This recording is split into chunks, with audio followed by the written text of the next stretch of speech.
Olá amigos, sejam bem-vindos a mais um vídeo do meu canal. Eu sou o Lucas Knaip e vamos falar sobre a ATP que divulgou o seu calendário para 2025, modificações que vão acontecer. Muita gente estava esperando um 10º Masters 1000 na Arábia Saudita, visto que o Fundo Saudita está financiando a ATP em certos eventos, mas não aconteceu, né? Muita gente pensa, Masters 1000 de Jeddah, Masters 1000 sei lá de onde, né? Mas de qualquer maneira, a gente tem sim mudanças significativas, coisas que vão sim afetar o calendário. 5 torneios que acontecem, acho que nessa temporada deixam de existir em 2025. Masters 1000 em sua maioria vão ser agora em 2 semanas, apenas 2 que não, né? Que são no caso Monte Carlo e Paris, né?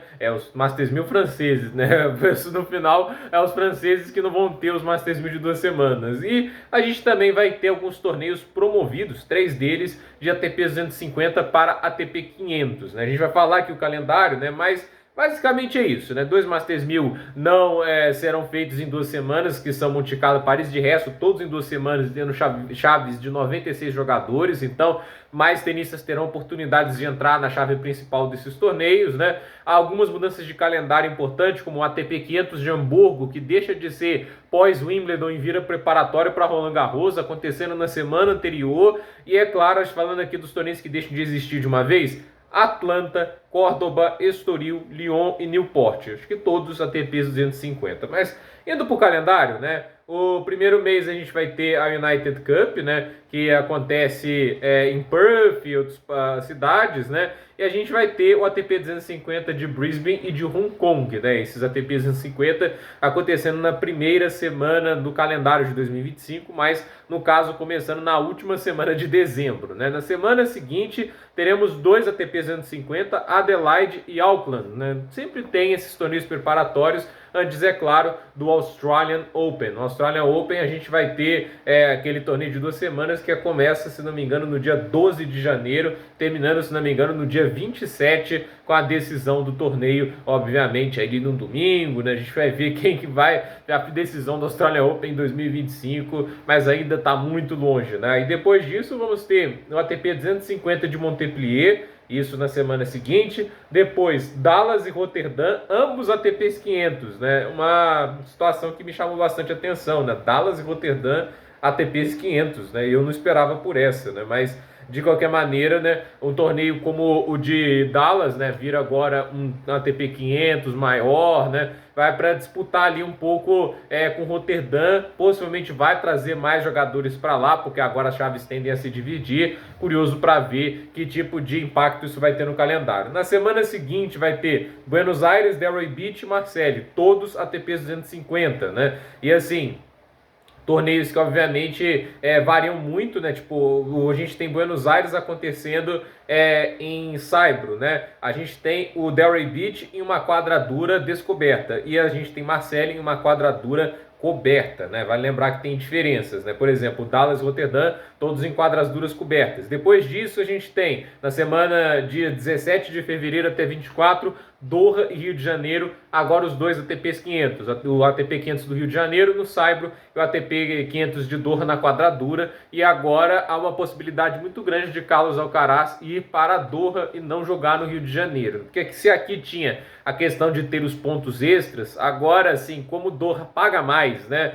e é um torneio de quadradura no meio de uma gira de quadradura, a tendência é que os tenistas principais vão para lá. Mas não se surpreenda se algum tenista que está querendo recuperar a confiança e vier para o Rio de Janeiro e tentar aproveitar a chave esvaziada. Mas também no contexto geral, melhor para os brasileiros que são convidados, né? Aí a gente tem na semana seguinte 2 ATPs 500, né? Acapulco e Dubai, nada de diferente com o que temos agora, e Santiago acontecendo, um ATP 250. Aí na semana, não necessariamente seguinte, mas a gente tem em março, Indian Wells, Miami. Depois disso temos Bucareste, Houston e Marrakech, né? Logo assim na semana após o Masters 1000 de Miami. Vamos lembrar que Bucareste é realizado no Saibro, a mesma coisa também para Houston e Marrakech. Houston tem um ATP 250 de Saibro bem ruinzinho para mim, mas aí vamos ver como esses torneios vão se dividir em chaveamento. Vai ter isso já agora, né? Vamos ver quem que vai jogar em Houston, quem vai jogar em Bucareste, quem vai jogar em Marrakech. Depois, Monte Carlo. Aí a gente tem uma mudança, né? Depois de Monte Carlo existe o torneio de Barcelona e agora ele vai ter que dividir chaveamento com o Munique, porque Munique vira um ATP 500. Esse ano Munique é um ATP 250 e obviamente os principais tenistas vão para Barcelona. E aqueles que querem marotamente subir no ranking, aproveitar uma chave mais esvaziada, tendem a ir para Munique, né? Aí depois disso o Masters 1000 de Madrid, até aí nenhuma diferença, né? Aí a gente tem Roma e depois de Roma as mudanças, né? O ATP 500 de Hamburgo se torna o principal torneio na semana anterior ao Roland Garros. Antes tinha o torneio de Geneva, esse é um ATP 250, ele continua ali, mas são dois preparatórios que agora acontecem e a gente vai ver alguns tenistas de destaque no Hamburgo porque é um ATP 500, por mais que seja logo na semana anterior ao Roland Garros, um torneio com essa pontuação muita gente não vai jogar, fora a oportunidade, né? Brecht, né, depois de Roland Garros, né, aí já no mês de junho, né, maio tem Roma, né, o Masters 1000, Hamburgo, Geneva e Paris, né, em abril, só para citar aqui, né, foi Monte Carlo, Barcelona, Munique e Madrid, né. Agora em junho a gente tem Hertogenbosch, que é na Holanda, já um torneio de grama, ATP 250, depois Stuttgart.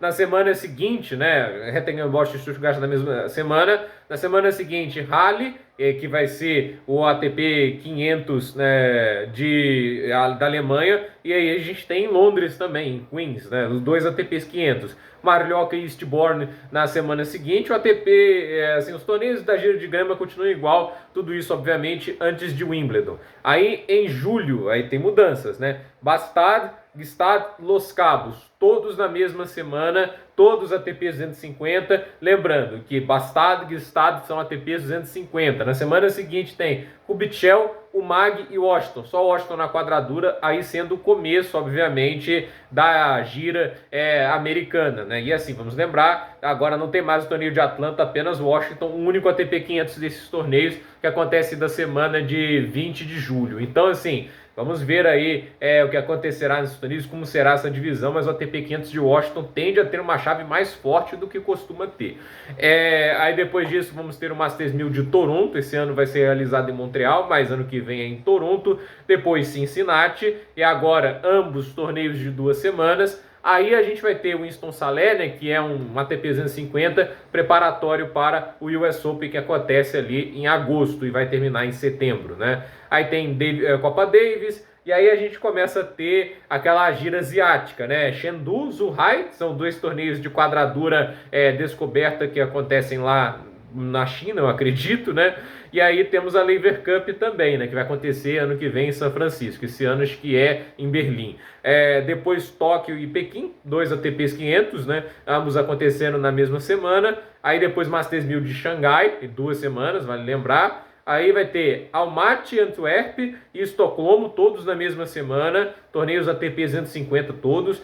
Basel e Viena, 2 torneios ATP 500, antes do Masters 1000 de Paris. Depois disso a gente tem Metz e Giron, que são ATP 250, acontecendo antes do ATP Finals, aí encerrando. E é claro, tenho também o ATP Finals para os jovens jogadores, esse sim acontece em Jeddah, lá no finalzinho do ano. Então, esse é o calendário da ATP, eu acho que ficou um pouco confuso, porque é meio difícil de citar todas as datas, semanas, assim, né? Mas esse é o calendário da ATP para 2025, né? Vai ser menos torneios, mas alguns torneios valendo os mais pontos e os torneios Masters 1000 com presença de mais atletas. Acho a mudança em si positiva, apesar de reconhecer que esses torneios pequenos ajudam muitos atletas que estão lá atrás começarem a dar um salto de produtividade. Então, vamos ver aí como que vai ser a reação dos atletas em relação a isso, mas sem mudanças agressivas como mais um Masters 1000, um torneio de Masters 1000 lá na Arábia Saudita. Por enquanto, essas mudanças não acontecem. A ATP ainda fez um plano para tentar ajudar financeiramente jogadores ali, recebendo uma premiação mínima, entende? Acho que até os 150 do ranking, porque isso é uma queixa que muitos atletas têm dificuldade de sustentar através do tênis. Aqueles que ficam ricos através do tênis é o top 20, né? E top 40, né? Dali para frente, mas atrás disso alguns conseguem até ganhar uma grana, mas não vão ficar ricos com isso. E do top 100 para trás, né? Aí, meu amigo, a vida é dura para esses caras. Pagar passagem, pagar, hotelaria, tudo isso, né, hospedagem lá nesses países, tudo isso é caro, muita gente não sabe disso. Então, a verdade é que não é fácil a vida de um tenista, ela é bem desgastante e muitos estão lutando para que mais tenistas consigam viver do esporte, e isso até diminui o estresse, quem sabe muitos atletas conseguem performar melhor assim. A ver se tudo isso vai conseguir sair do papel com a efetividade que é pensada. Gente, por esse vídeo é isso, dúvida nos comentários, deixe seu like, se inscreva no canal, compartilhe este vídeo e até o próximo vídeo.